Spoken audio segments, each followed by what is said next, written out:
ನಾನು ನಿಮ್ಮನ್ನು ಕೇಳಕ್ಕೆ ಬಯಸೋದು, ಮುಲ್ಲಾನಿಗೂ ನೀಟ್ ಎಕ್ಸಾಮ್ಗೂ ಏನು ಸಂಬಂಧ? ಎದೆ ಸೀಳಿದ್ರೆ 3 ಅಕ್ಷರ ಬರಲ್ಲ.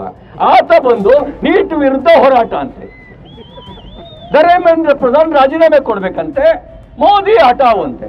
ನಾನು ನಿಮ್ಮನ್ನು ಕೇಳಕ್ ಬಯಸ್ತೇನೆ, ನಿನ್ನ ಎದೆ ಸೀಳಿದ್ರೆ 3 ಅಕ್ಷರ ನಿಮ್ಮ ಎದೆ ಒಳಗಡೆ ಇಲ್ಲ, ನೀನು ನೀಟ್ ಬಗ್ಗೆ ಮಾತಾಡ್ತೀಯಾ? ಸಾರ್ವಜನಿಕ ಸಭೆಯೊಂದನ್ನು ಉದ್ದೇಶಿಸಿ ಮಾತನಾಡುತ್ತಾ ಬಿಜೆಪಿ ನಾಯಕರಾದಂಥ CT ರವಿಯವರು ಮುಲ್ಲಾಗಳಿಗೂ ಮತ್ತು ನೀಟ್ ಪರೀಕ್ಷೆಗೂ ಏನು ಸಂಬಂಧ ಎಂದು ಮುಸಲ್ಮಾನ ಸಮುದಾಯವನ್ನು ಎಂದಿನಂತೆ ಲೇವಡಿ ಮಾಡಿದ್ದಾರೆ. ಈ ಥರ ಲೇವಡಿ ಮಾಡುವುದು, ಅಪಮಾನ ಮಾಡುವುದು, ಅಸಂಬದ್ಧವಾಗಿ ಮಾತನಾಡುವುದು, ಪ್ರಜ್ಞೆ ಇಲ್ಲದಂತೆ ವರ್ತಿಸುವುದು ಹೊಸತೇನಲ್ಲ. CT ರವಿಯವರ ರಾಜಕಾರಣದಲ್ಲಿ ಮುಸಲ್ಮಾನ ದ್ವೇಷವೇ ಎದ್ದು ಕಾಣುವುದು. ಒಂದು ವೇಳೆ ಮುಸಲ್ಮಾನರು ಮತ್ತು ಮುಸಲ್ಮಾನ ದ್ವೇಷ ಇಲ್ಲದೇ ಇದ್ದರೆ CT ರವಿಯವರು ತಾಲೂಕು ಪಂಚಾಯತ್ ಸ್ತರದ ಚುನಾವಣೆಯಲ್ಲಿಯೂ ಕೂಡ ಗೆಲ್ಲುವಷ್ಟು ಪ್ರಜ್ಞಾವಂತಿಕೆ, ಪ್ರಬುದ್ಧತೆ ಇರುವ ರಾಜಕಾರಣಿ ಅಲ್ಲ ಎನ್ನುವುದು ಸಾಮಾನ್ಯ ರಾಜಕೀಯ ಪ್ರಜ್ಞೆ ಇರುವವರಿಗೆ ಸುಲಭದಲ್ಲಿ ಗೊತ್ತಾಗುತ್ತದೆ. ಚಿಕ್ಕಮಗಳೂರು ಜಿಲ್ಲೆಯ ರಾಜಕಾರಣ ಅಂದಾಗ DB ಚಂದ್ರೇಗೌಡರ ನೆನಪಾಗುತ್ತದೆ. ಒಬ್ಬ ಅತ್ಯಂತ ಪ್ರಬುದ್ಧ, ಪ್ರಾಂಜಲ ಮನಸ್ಥಿತಿಯ, ಪ್ರಜ್ಞಾಪೂರ್ವಕವಾಗಿ ಮಾತನಾಡುವ ಮತ್ತು ಸಮಾಜದ ಬಗ್ಗೆ ಒಂದು ಕಲ್ಪನೆಗಳಿರುವ, ಸ್ವಸ್ಥ ಸಮಾಜ ನಿರ್ಮಾಣದಲ್ಲಿ ಒಂದು ಒಳ್ಳೆಯ ಭೂಮಿಕೆ ನಿಭಾಯಿಸಿದ ಅತ್ಯಂತ ಪ್ರಬುದ್ಧ ಮುತ್ಸದಿ ರಾಜಕಾರಣಿ DB ಚಂದ್ರೇಗೌಡರು. ಅದು ರಾಜ್ಯದ ಶಾಸನ ಸಭೆಗಳಲ್ಲಾಗಲಿ ಅಥವಾ ದೇಶದ ಶಾಸನ ಸಭೆಗಳಲ್ಲಾಗಲಿ ಒಂದು ಅವರ ಉಪಸ್ಥಿತಿ ಎನ್ನುವುದು ಆ ಚಿಕ್ಕಮಗಳೂರು ಜಿಲ್ಲೆಯ ಒಂದು ಏನಾದರೂ ಚಿಕ್ಕಮಗಳೂರು ಜಿಲ್ಲೆಗೆ ಒಂದು ಹೆಮ್ಮೆ ಮೂಡಿಸುವಂಥ ಒಬ್ಬ ರಾಜಕಾರಣಿಯವರು. ದಶಕಗಳ ಕಾಲದ ಅವರ ರಾಜಕಾರಣದಲ್ಲಿ ಎಲ್ಲಿಯೂ ಕೂಡ ಸಮುದಾಯ ವಿರೋಧಿ ಹೇಳಿಕೆಗಳನ್ನು ನೀಡುವುದು, ಸಮಾಜ ವಿರೋಧಿಯಾಗಿ ವರ್ತಿಸುವುದು ಇದನ್ನೆಲ್ಲ ಮಾಡಿದವರಲ್ಲ. ಅದರ ಜೊತೆಗೆ BL ಶಂಕರ್ ಅವರು, ಚಿಕ್ಕಮಗಳೂರು ಜಿಲ್ಲೆ ಇನ್ನೊಬ್ಬ ಅತ್ಯಂತ ಪ್ರಬುದ್ಧ ರಾಜಕಾರಣಿ BL ಶಂಕರ್ ಅವರು. ಅವರ ಮಾಧ್ಯಮಗಳಲ್ಲಿ ಅವರ ಮಾತು ಕೇಳುವುದೇ ಒಂದು ಚಂದ. ಅತ್ಯುತ್ತಮವಾದ ಒಬ್ಬ ಸಾಹಿತಿಯಂಥ ವ್ಯಕ್ತಿತ್ವ.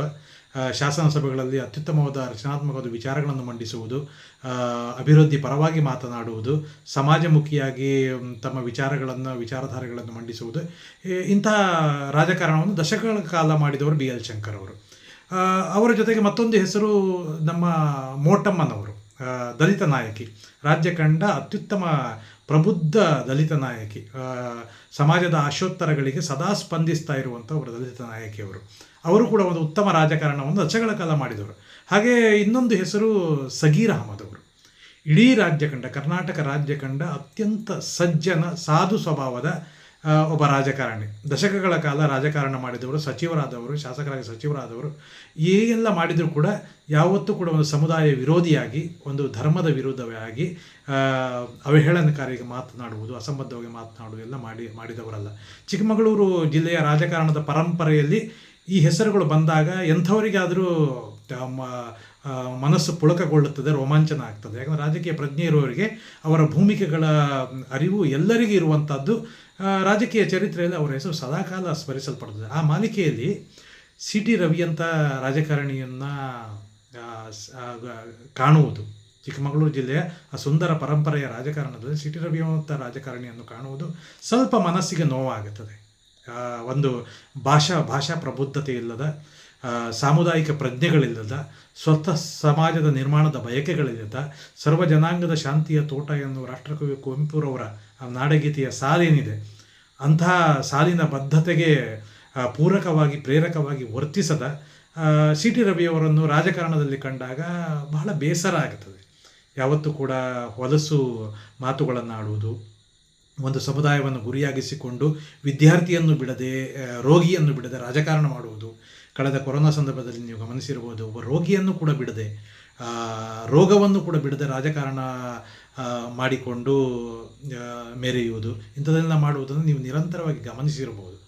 ಹೀಗಿರುವ CT ರವಿಯವರು ಮುಸಲ್ಮಾನರ ಶಿಕ್ಷಣದ ಮಟ್ಟವನ್ನು, ಬೌದ್ಧಿಕತೆಯನ್ನು ಲೇವಡಿ ಮಾಡುವ ಮಾತನ್ನು ಮೊನ್ನೆ ಆಡಿದರು. ಈಗ ನಾನು ನೇರವಾಗಿ ಪ್ರೀತಿಯಿಂದ CT ರವಿಯವರಿಗೆ ಒಂದು ಸವಾಲು ಹಾಕುವುದು. ಯಾಕಂದರೆ ಸವಾಲು ಹಾಕುವ ಸಂಸ್ಕೃತಿ ನನ್ನದಲ್ಲ.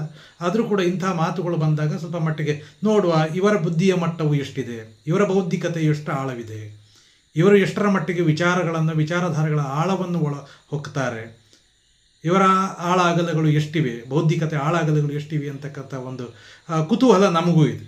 ಹಾಗಾಗಿ ನೇರವಾಗಿ CT ರವಿಯವರಿಗೆ ಸವಾಲು ಹಾಕುವುದೇನಂತ ಹೇಳಿದರೆ, ನೀವು ನೇರವಾಗಿ ಚರ್ಚಾ ವೇದಿಕೆಯನ್ನು ಸಿದ್ಧಪಡಿಸಿ ನೀವೇ ಇಷ್ಟಪಡುವ, ನಿಮ್ಮ ಮಾತು ಕೇಳುವ, ನಿಮ್ಮ ಪರವಾಗಿ ಪಕ್ಷಪಾತಿಯಾಗಿರುವ ಚಾನಲ್ಗಳು ಅಥವಾ ಆ್ಯಂಕರ್ಗಳಿರುವ ಅಲ್ಲಿಗೆ ಕರೆಯಿರಿ.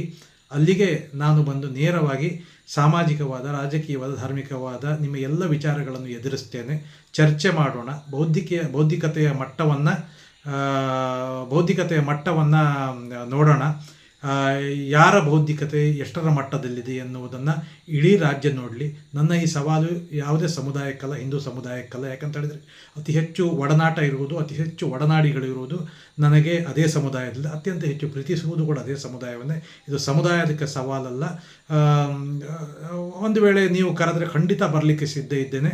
ಒಂದು ವೇಳೆ ವೇದಿಕೆಯನ್ನು ನಾನೇ ಸಿದ್ಧಪಡಿಸಬೇಕಿದ್ರೆ ಅದಕ್ಕೂ ಕೂಡ ಸಿದ್ಧನಿದ್ದೇನೆ. ನೀವು ಒಂದು ವೇಳೆ ಬರುವುದಾದರೆ, ನೀವು ಸಮಯ ಕೊಟ್ಟರೆ, ದಿನಾಂಕವನ್ನು ನಿಗದಿಪಡಿಸಿದರೆ ನಾವೇ ವೇದಿಕೆಯನ್ನು ಸಿದ್ಧಪಡಿಸ್ತೇವೆ.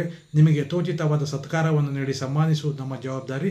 ಆದರೆ ನೀವು ಕರೆಯೋದಲ್ಲಿಗೆ ಬರಲಿಕ್ಕೆ ಹೆಚ್ಚು ಇಷ್ಟಪಡ್ತೇವೆ. ಆದರೆ ನಿಮ್ಮ ಮನೆಯೊಂದನ್ನು ಹೊರತುಪಡಿಸಿ ನಾವು ಬರಲಿಕ್ಕೆ ಇಷ್ಟಪಡ್ತೇವೆ. ಯಾಕೆಂತ ಹೇಳಿದ್ರೆ ನಿಮ್ಮ ಮನೆಗೆ ಬರಲಿಕ್ಕೆ ನಿಮ್ಮ ಸಂಸ್ಕಾರದ ಮೇಲೆ ನಮಗೆ ಸ್ವಲ್ಪ ಸಂಶಯ ಇದೆ. ಹಾಗಾಗಿ ನಿಮ್ಮ ಮನೆಯೊಂದನ್ನು ಹೊರತುಪಡಿಸಿ ಉಳಿದ ಎಲ್ಲಿಯೂ ಕೂಡ ಬರಲಿಕ್ಕೆ ಸಿದ್ಧರಿದ್ದೇವೆ. ಇದು ಪ್ರೀತಿಪೂರ್ವಕವಾಗಿ ನಿಮಗೆ ಸವಾಲು ಹಾಕ್ತಾ ಇದ್ದೇನೆ. ನೀವು ಇನ್ನೊಂದು ಧರ್ಮದ, ಇನ್ನೊಂದು ಸಮುದಾಯದ ಬೌದ್ಧಿಕತೆಯನ್ನು ಪ್ರಶ್ನೆ ಮಾಡುವ ನಿಮ್ಮ ಬೌದ್ಧಿಕತೆಯನ್ನು ಇಡೀ ರಾಜ್ಯದ ಜನರು ನೋಡಲಿ ಎನ್ನುವ ಆಶೆ ಇದರಿಂದಿದೆ. ದಯವಿಟ್ಟು ಈ ಸವಾಲನ್ನು ಸ್ವೀಕರಿಸುವುದರ ಮೂಲಕ ಒಂದು ದೊಡ್ಡ ಪ್ರಶ್ನೆ, ದೊಡ್ಡ ಸಂಶಯ ನಿಮಗೆ ದಶಕಗಳಿಂದಿದೆ ಮುಸ್ಲಿಮರ ಬೌದ್ಧಿಕತೆಯ ಬಗ್ಗೆ, ಅದು ನಿವಾರಣೆಯಾಗಲಿ ಅಂತ ಬಯಸ್ತೇನೆ. ಧನ್ಯವಾದಗಳು.